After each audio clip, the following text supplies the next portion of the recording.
যদি কেউ এইখান থেকে প্রেগনেন্ট হয়ে আমেরিকাতে যায়, যাওয়ার পরে সে যদি পাবলিক বেনিফিট নেয়, তখন পরের বার তার আর ট্যুরিস্ট ভিসা রিনিউ হচ্ছে না, কারণ সে সরকারি সাহায্য নিচ্ছে। আপনারা যখন ট্যুরিস্ট ভিসা যান তখন দেখায় যে আমরা অনেক বড় লোক, দেশে বাড়ি আছে, গাড়ি আছে, দেশে চাকরি আছে, দেশ থেকে যাওয়ার কোনো দেশ থেকে আমি ঘুরেই চলে আসবো, মাত্র আমেরিকা থাকে নাকি কেউ থাকে না। গ্রিন কার্ড নিয়ে যারা আমেরিকার বাইরে থাকেন, অনেকে আমরা গ্রিন কার্ড নিয়ে বছরের বছর আমেরিকার বাইরে থাকি, কিন্তু এই জিনিসটা এখন আর কোভিড পরবর্তী সময়ে কিছুদিন আপনার এটা এক্সকিউজ করা হয়েছিল। এমনও লোক ছিল 2 বছর দেশের বাইরে থাকার পরে আমেরিকা ঢুকতে পারছে, কিন্তু এখন গেলেই 2 মাস থাকার পরে গেলে তাদেরকে অনেক প্রশ্ন করা হয়।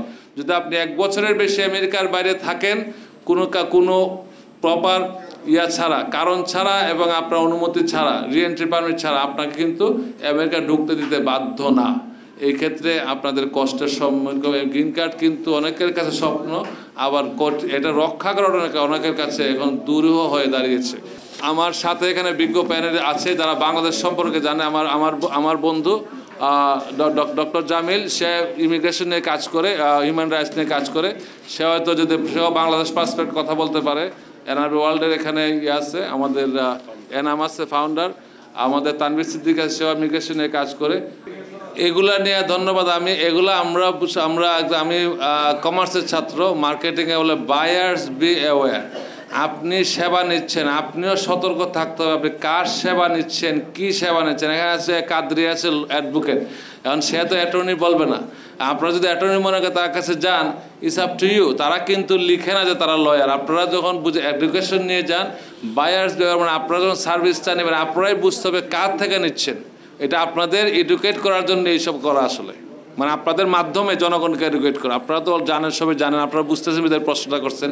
যারা জানেন তাদেরকে শব্দ জানাবেন যে আসলে আপনি সার্ভিস নেওয়ার ব্যাপারেও কার থেকে নেন, এটা ইম্পর্টেন্ট। ট্রাম্প যে জন্মসূত্রে নাগরিকত্ব বাতিল করার চেষ্টা করেছিল, এটা কোর্ট এটাকে স্থগিত করেছে। কোর্ট স্থগিত করাতে এটা সার্কিট কোর্টে আছে এখন। এটাই দেখেন আমেরিকার মতো জায়গায়, আমেরিকা হচ্ছে আস্তে ওয়ার্ল্ডের রাজধানী বলতে পারেন, আর হচ্ছে ওয়ার্ল্ডের দেশ বলতে আমেরিকা, সব দেশের সাথে আমেরিকার সম্পর্ক। সো আমেরিকার মতো জায়গায় প্রেসিডেন্ট একটা অর্ডার দিয়ে টিকায় রাখতে পারে না, এটাকে স্থগিত হয়ে গেছে। This is call the democracy. ধন্যবাদ। উনি বোঝা যাচ্ছে রিপাবলিকান পার্টির সমর্থক। আচ্ছা, দ্যাটস গুড। তো এটা আমি বুঝতে পারছি। সো সমস্যা নাই, Trump he is doing his job. আমরা সরকারের বিরুদ্ধে কোনো কথা বলছি না। আমি সবসময় বলছি আইন যখন দেশে যে আইন হয় সেই আইনটা আপনি মানতে বাধ্য। এটা ইসলামেও বলে, যে কোনো দেশে বলে, যখন দেশের যে আইন সে আইন আপনি মানতে বাধ্য, ভালো হোক খারাপ হোক। যে এটা জন্মসূত্রে নাগরিক অনেকে যায়, যাওয়ার পরে করে কি প্রেগনেন্ট অবস্থায় চলে যায়। এখনও কিন্তু এটা হচ্ছে, এটা থামবে না। কিন্তু তাদের যে আরেকটা জিনিস আপনাকে সতর্ক করেছে, আপনার সাথে সতর্ক করে দিচ্ছি, যদি কেউ এইখান থেকে প্রেগনেন্ট হয়ে আমেরিকাতে যায়, যাওয়ার পরে সে যদি পাবলিক বেনিফিট নেয়, তখন পরের বার তার আর ট্যুরিস্ট ভিসা রিনিউ হচ্ছে না, কারণ সে সরকারি সাহায্য নিচ্ছে। আপনারা যখন ট্যুরিস্ট ভিসা যান তখন দেখায় যে আমরা অনেক বড় লোক, দেশে বাড়ি আছে, গাড়ি আছে, দেশে চাকরি আছে, দেশ থেকে যাওয়ার কোনো দেশ থেকে আমি ঘুরেই চলে আসবো, মাত্র আমেরিকা থাকে নাকি কেউ থাকে না। সো কিন্তু যাওয়ার পরে দেখা যায় সে গরিব হয়ে যায়। এখন সরকারি চাকরি, এখন আমার যে সরকারি ফ্রি দেয়, চিকিৎসা ফ্রি নেই, আপনি কেন নেবেন? এই কাজটা যদি ফিউচার বেনিফিট নেওয়ার চেষ্টা থাকে, ইমিগ্রেশন চেষ্টা থাকে, এই কাজটা করবেন না। এটা আপনার মরালিও যায় না, আবার এটা আপনার মানে ইমিগ্রেশন ল তো এটা অ্যালাউ করে না। আপনার ফেসবুক দেখা হয় কি না? হ্যাঁ, আমেরিকান ইমিগ্রেশন আইস আপনার ফেসবুক দেখতে পারে, কারণ আপনি একটা দেশে যাচ্ছেন, তার দেশ সম্পর্কে আপনার ধারণা কি, ভেরি ইম্পর্টেন্ট। তার দেশ সম্পর্কে, তার দেশে যাবেন, থাকবেন, খাবেন, দেশকে আপনি ঘৃণা করেন, কেন যাবেন? সো আপনার উদ্দেশ্যকে তারা দেখতে চায়। তারা কিন্তু এখন ফেসবুক দেখে, লোকেশন চেক করে যে আপনি কোন লোকেশনে কয়দিন ছিলেন।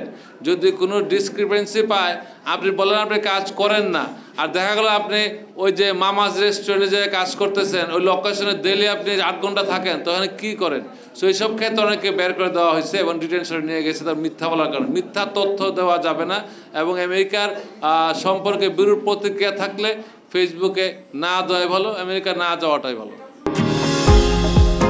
নিউ ইয়র্ক থেকে সম্প্রচারিত TVN 24 টেলিভিশন বিশ্বজুড়ে বাঙালির কণ্ঠস্বর।